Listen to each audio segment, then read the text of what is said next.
do you deal with people that are poor? They do not have the level of finance that you have as a person. How do you deal with them? How do you treat people that are not in the same position with you? Years ago, I was trusting God for my master's, and I had this family that said they were going to sponsor me. Anyway, long story short, I was privileged to spend my holiday in their house. And when I was there, I remember one of these occasions, I was using their washing machine. I put my clothes in there to wash, and this woman came to meet me where I was and said, my clothes should not be in this kind of machine, and I should take it out. I'm not kidding. She stood, I put off the machine and brought out my clothes that weren't fully washed. I used my hand because at that season of my life, I was the one in need. I was needy. I also remember that same season when I sit on a chair, she would tell me that I can't sit on this kind of chair. That what if it gets stained? Yes, and then I have to stand up. So I would only sit in her kitchen chairs, the chairs in her kitchen, but I'm not permitted to sit because at that season of my life, I was in need. In a society as ours, yes, a lot of people have been hurt, a lot of things have happened to each and every one of us that have made us draw back on how we give kindness, on how we show kindness, on how we receive it even. And so you find that people don't care if you're empathic, people don't care if you want to show kindness to them. At some point, people don't even want to receive kindness from you, right? And you find that it is becoming a big challenge in the society, no matter how you try to look at it. People are more mean, people are more scared, people are more taken back into their shells, people are scared to mingle, to mix up because of what has happened to people. You find that a lot of people cut off kindness from their dictionary and it circulates round. I love what this YouTuber and creator Ashakain is doing. This is a young man who goes out of his way to make people feel better, a little bit better. This doesn't mean that Ashakain himself doesn't have any problem. He's trying to remind people of what kindness should look like. The fact that you've been hurt shouldn't also make you retrieve your steps and go back into your shell and lock yourself up. If everybody begins to guard their environment, guard their emotions, overly guard themselves, then who will look out for who? This particular sermon starts out by saying, how do you care for the poor people around you? With these days, we've seen how careless some parents can be. They just go about their day. They don't teach their little ones or their teenagers how to coordinate themselves around other people. So you find them belittling each other just by the phone they use. I will not tell you how to train your child, but above all things, you also have to tell that child that if someone else who is around you comes with a Nokia touch, it is not grounds to bully, because these children go as far as bullying, go as far as doing, cutting you off from their gang. You don't belong because what is this? What are you? Why are these young ones creating structures and rooms for other young ones to belong or not to belong? And so it starts from there. Their parents find priority in something else. No, I am not buying a 1 million naira phone for someone who is in SS1, JS3 even. I remember another story. I had this aunt would always say, I don't come around, you don't come around, you don't come around. And so when she extended that hand of invitation, I quickly took it because this was something I was looking out for. And I was in a new city. I just came into this city. I didn't know anybody. I was trying to find my feet. Of course, every weekend I was there. So now I do not know if it was because I was there every weekend by invitation, or if it was because of see finish, or whatever it is. I just do not know. But for some reason, on this particular day, we were all in the sitting room, myself and every other person in that house. So in this preview that we are analyzing, she gave examples using certain things that have also happened to her. And the example she gave kind of sort of looks like this story I am talking about.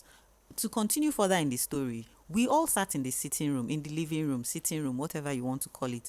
And this family member comes in. She walks into the house and says, this chair you're sitting on is the chair for daddy of the house.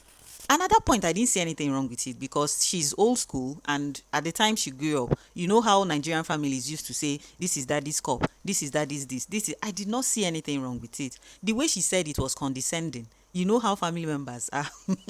It was condescending, but now me carry myself, come, no be so. So I quickly stood up. I had a child at that point, at that time. That was my first son. So I jack my pikin, like Port Harcourt people will say, I jack my pikin, sharp, sharp, without looking back. I jack him, stood up from the chair and apologized.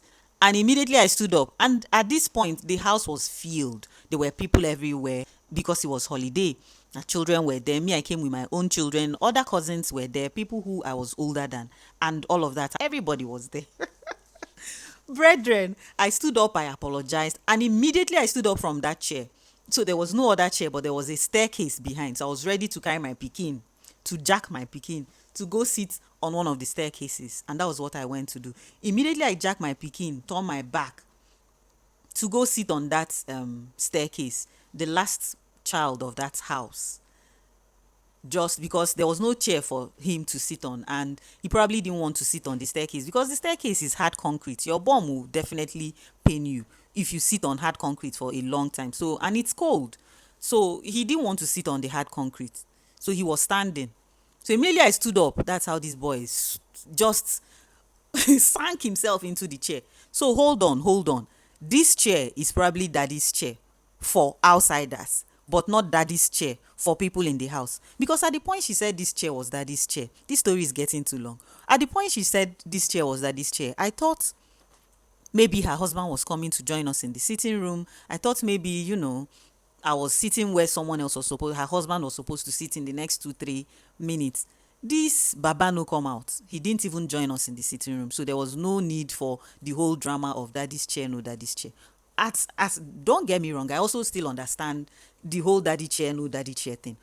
But what I don't understand is immediately I stood up. The younger child sat on the chair, and she didn't even go to say, why are you sitting on the chair that I said was daddy's chair? Or maybe make comments like, you can sit, but you know that's not your chair, that's your father's chair. Or maybe make comments like, I didn't ask her to stand so that you will sit. What if your father comes out? Or maybe make comments like, if you're going to sit, then maybe carry the child for her. Just something, just say something. Give it a soft landing to show that the person you just booed out of you just booed into an awkward situation is also a human being.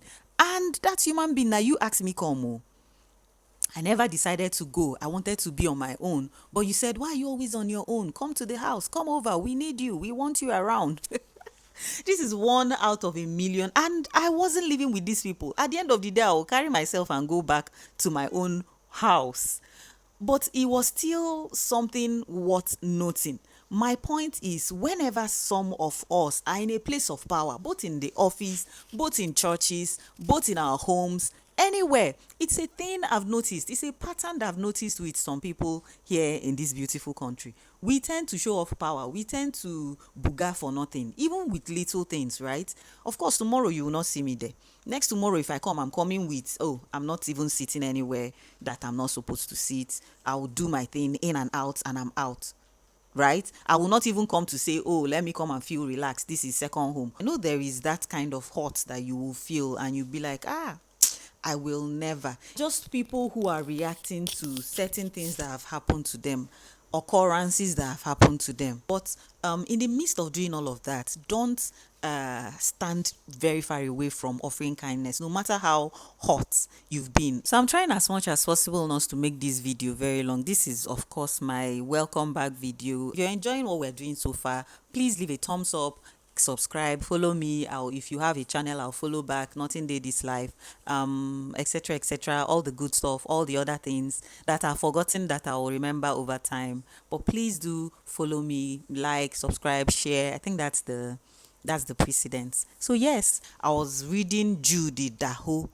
If you know Judy Daho or Judy Daha, I mention him here only because he tries to remind us humans of what humanity is all about. There are writers that you will read what they've written and you'll be like, oh wow, for how many years now I haven't even shown anybody any type of love. Oh wow, for how many years now, because I've been so hot, because I have cut off everything that has to do with love in my life, I don't know how to receive love anymore. Oh wow, so this can be this way. Oh wow. So yes, Jude wrote about a young girl whose mother, read my lips, mama, gave her a very bad mark on her face with a razor blade. Why? Because the child reminds her of the husband. She sought out many ways, diverse ways on how to be mean to her own pikin, irrespective of the fact that this child, because if you say her own child, whose child would it be, right? So irrespective of the fact that this child didn't ask to be born. She wasn't even there when both of them, the man and the woman, got into whatever they got into and the divorce ensued. She just came after, but she bore the brunt of it all. The unkindness, the unholy things this mother did to the child. If reading it was, I was just, oh wow, oh wow was the reaction, because I haven't seen that level, but these things happen.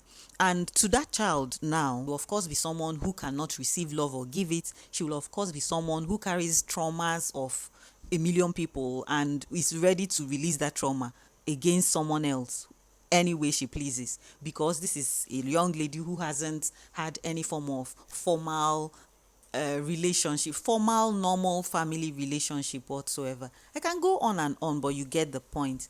I would love for us, irrespective of what we've been through, I would love for us to remember that life in itself is a privilege.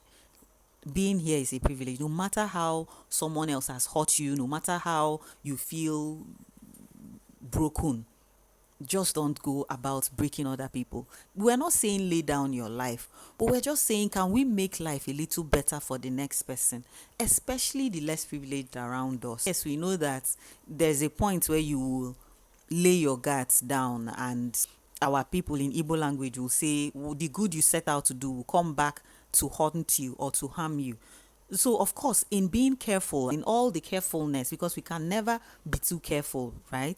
In all the carefulness and all the whatever, also make room to be as human as possible, to find ways to touch other lives positively, no matter how, in the smallest of things. And I love how she gave an example using meat. It can be anything. It can be anything. I think the society we are living for our younger ones will be much more better.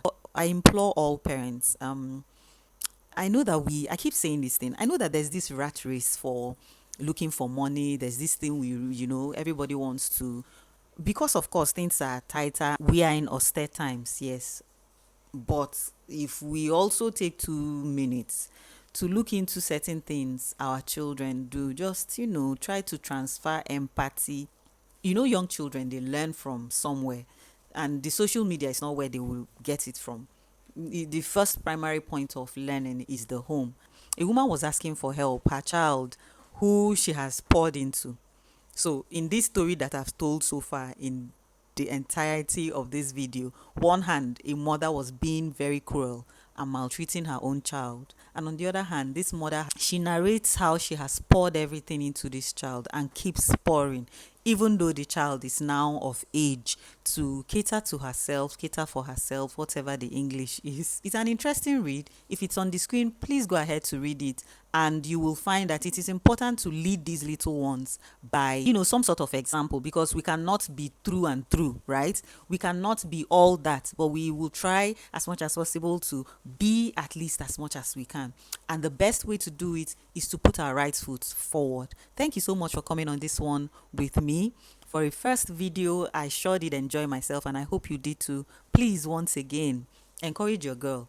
If there are any awkward points on this video, forgive and forget, because this is my first comeback video, and of course it cannot be without awkward moments. It will probably clear out over time. Let me hear your thoughts in the comment section. Thank you so much. Till the next one. Ciao.